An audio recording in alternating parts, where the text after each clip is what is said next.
Hey guys, welcome to another episode of Panel to Panel. Today we're going to review and talk about the latest run on Cable. That would be issues, got them all here, issues 150 to 154. The run by writer Ed Brisson and artist John Malin. This was a great run on Cable. A little bit about me and the X-Men.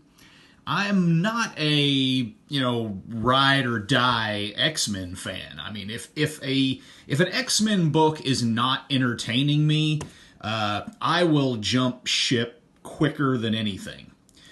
So when it comes to the current X-Men titles, I feel like I'm been like dating, sort of, trying to figure out the right girl, if you will, and I'll pick up an X-Men title, and really it doesn't do much of anything for me. It's just not a good fit. I don't feel entertained. But when it came to Cable, felt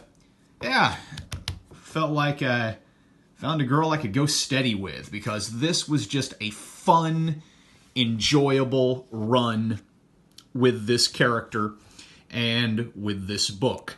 A lot of people have sort of likened it to a bit of a 90s throwback, particularly with the John Malin art, which is, gorgeous women, giant guns, all those things that people associate with, 90s comics, particularly with the X-Men, which that's usually spoken of in kind of a negative sense. But is it really that bad? I mean, I don't know about you out there, but for me personally, and a lot of the people I know, we became comic book fans in the 90s. Reading the X-Men books, with art by, Jim Lee, Rob Liefeld, Mark Silvestri. That's where, as kids, we kind of cut our teeth on those X-Men books and, became lifelong comic book fans, and here I am, years later, still very much into this hobby and wanting to see these books do well. And Cable here is a good example of the type of book that we need.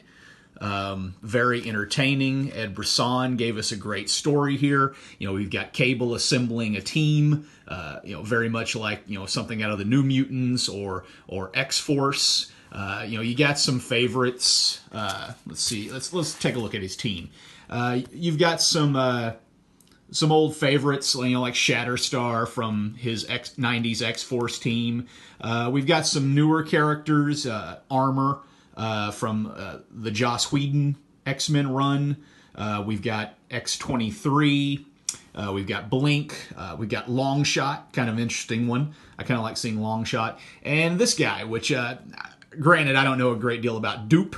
Kind of reminds me of Slimer from the Ghostbusters a little bit, but interesting character, interesting team, and they seem to work really well together. And they're taking on this group called the Externals.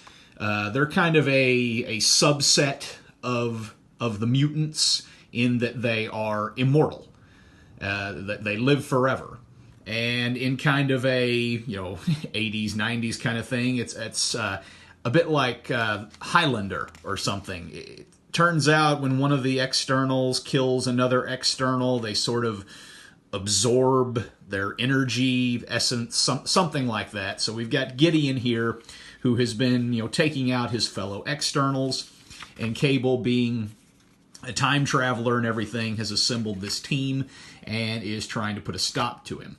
I don't want to reveal the part where they actually take Gideon out, but let me just say, it was really cool. I mean, just the way that Cable and his team, utilizing Blink's power in a way that I had never seen before in order to take this guy out, is definitely a great payoff. I don't actually want to reveal it because, I hope you'll go back and get all of these issues and read this great story.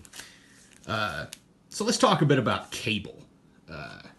Cable has always been a favorite of mine. He is the, time-traveling, gun-toting, cybernetic, telekinetic, estranged son of Scott Summers, Cyclops, who was raised in the future. And, this seems like a good time for Cable. A lot of good things are being said about his comic right now. The Brisson Malin run was excellent. I'm already hearing good things about the new team coming on board, although I'd love to see more of this team as well, of Brisson and Malin. You've got Cable coming out live action in a big budget movie way for the first time, with Josh Brolin to play him in Deadpool 2. So this is a big time for Cable, a big time for Cable fans. And when you get right down to it, to me, I feel like Cable is kind of the new Wolverine. I mean, even though Cable is not a new character, in a way, I feel like he has sort of taken on that role. He is kind of this, this tough, rugged, mysterious sort of character, and he hasn't been watered down and diluted with a bunch of clones and duplicates and different versions from different timelines and and children from other realities and just don't like a lot of the things that they've done with Wolverine. Yeah, I know we got X-23 here, but, that's one character. But you start, bringing in your Dakins and your Honey Badgers and Jimmy Hudsons from the Ultimate Universe. It just sort of kills kind of the coolness of Logan. Old man Logan, you've got him too. Kind of kills the coolness of Logan, of Wolverine, who was, this kind of cool, mysterious character. And, I feel like Cable is kind of taken over that role in a way in the X-Men universe. So, not necessarily a good thing for Wolverine. I'd like to see him bounce back. But at the same time, hey, it's Cable ascendant. Almost like the early 90s all over again, as we see Cable getting a lot more good press. Again, going to be featured heavily in the Deadpool 2 movie, played by Josh Brolin. So, not a lot to say about this run other than it's good. Great writing, good art.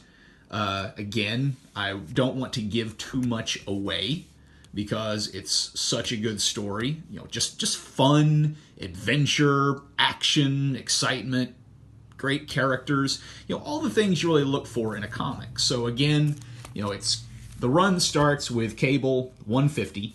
The story is called The Newer Mutants. Again, written by Ed Brisson, art by John Malin, and it runs from Cable 150 to Cable 154.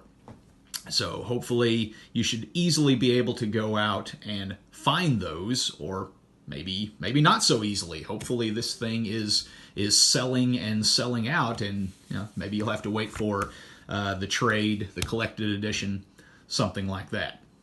So again, this is definitely a recommendation on all of the Cable books by Brisson and Malin.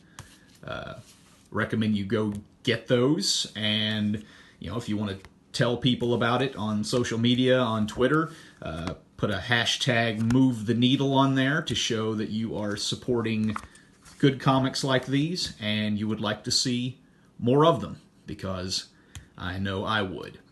So anyway, thanks for watching, and please like our videos, subscribe, check out our other content at 5geeks.blog, and we'll see you next time.